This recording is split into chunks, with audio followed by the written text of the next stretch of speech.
because I've been rejected by some of the finest places in the country. Okay? You will be rejected if you don't fit. And it's hard not to take it personally. It's just really hard. It's not like getting a C, but it's hard. Okay? You know what I'm talking about? Oh, I know. My first job search, 40 applications, no job. Oh. Yeah, I know what you're talking about. That's not a record, by the way. No, I know.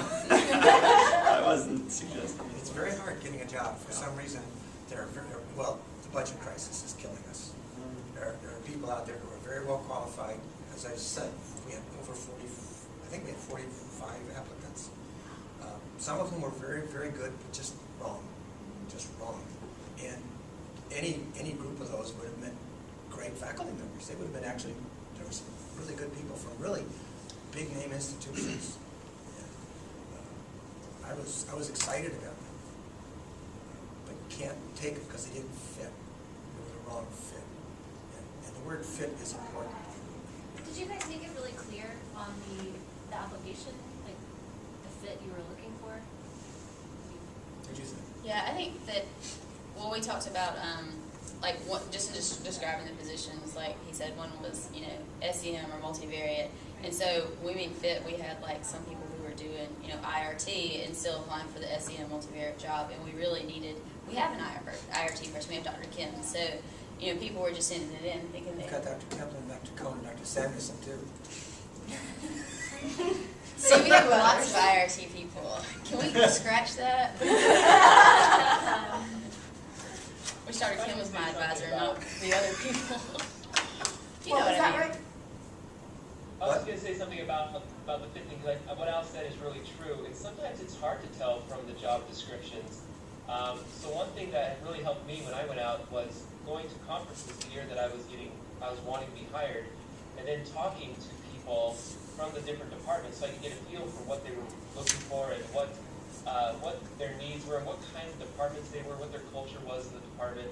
And that helps a great deal, because sometimes it's hard to tell just from the job application. And sometimes your faculty advisor can help as well, because he or she will know kind of what different departments are looking for. Yeah, I think faculty generally, each of our areas is actually pretty small. There's about 1,500 people in the world that do what you do. Isn't that hard to believe? But that's true. You get so specialized that there's a very, very small number of people.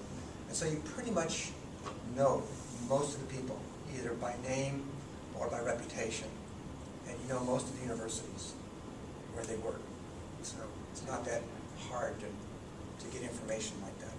Sorry, I enjoyed that. Good. Was it open rank? No, we had an assistant and associate level. Okay. Actually, it was interesting. You ask about, was this clear? We had one person who had really good stat background, emailed me and sent her application materials in. And I asked, which position did you want to apply for? The SEM position or the longitudinal data analysis? I said, which of the positions did you want to apply for? And she said, I want to apply for the assistant professor position. Yeah. So even, you know, we tried really hard to craft what we thought was a good description. It obviously wasn't a good, and many of the people applied, and we put them into categories where we thought they belonged because they didn't really specify sometimes. Well, there's another reason I think people apply, even if they know they're not a good fit, and that's because, this is one of the things I was going to say, getting hired is as much about you as it isn't about you. And so what will happen is, sometimes the top running candidate will decide to go work somewhere else, while he's already the top running candidate for another job, which only leaves now 2 people to fill this position over here. And so even if you weren't the best fit, now you've become, by default, the best fit because the best fit just dropped out. And so a lot of times people play that gamble, and they'll apply when they think they're a close enough fit in case they can get to that point, and you never know what's going to happen in the end. TJ's got a good point, and that is, don't you make the decision for somebody else. You send your application materials in. What I was trying to do is to tell you how you're going to feel on the other end. Okay? But he's right. Don't you make the decision not to apply. That doesn't work. You'll never get send your materials in. There were 38 people who didn't make our short list. Okay, they sent their materials in. It's fairly painless.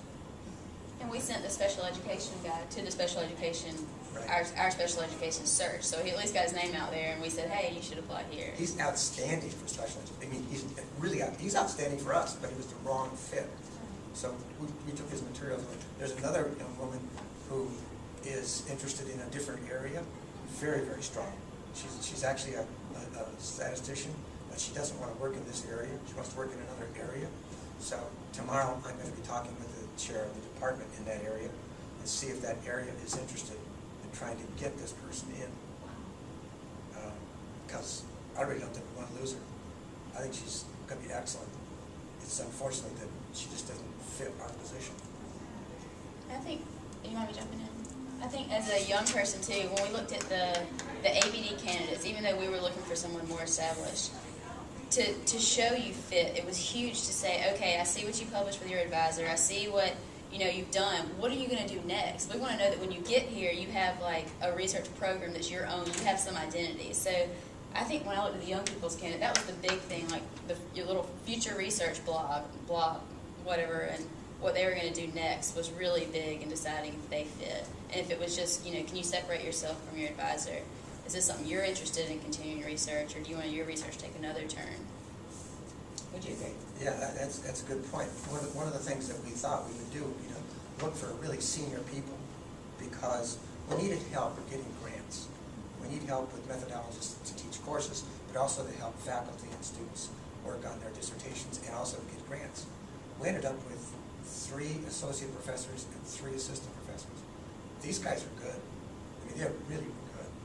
And I mean, if you'd asked me ahead of time, I would have said, we'll have 4 or 5 associate professor people coming in, because we really need to have senior leadership. And I think, I was surprised. But these were really clear cut. You could see where they were heading, and they were heading in the directions that we wanted to go. Thank you. That was pretty awesome advice. I think things that I hadn't heard before. And Can I go now? What was that? Can I go? If you Yeah, really he's want already to. got a job. He doesn't need to hear the rest That's of it. right. So next we'll hear from TJ, who will talk about kind of the other side, getting that application in, and the 40 applications you submit and what to expect in that process. Yeah, so that was just my first year applying.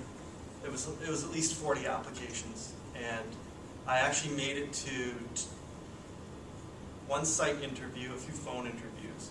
And so I think that's the first thing. I don't know how much you know about the process, but it's a pretty clear-cut process, and because of the way it plays out universally, that creates some pluses and some minuses with the system. So obviously you need a letter and a CV, and you submit those, and if you make it to the short list, then you get a phone interview.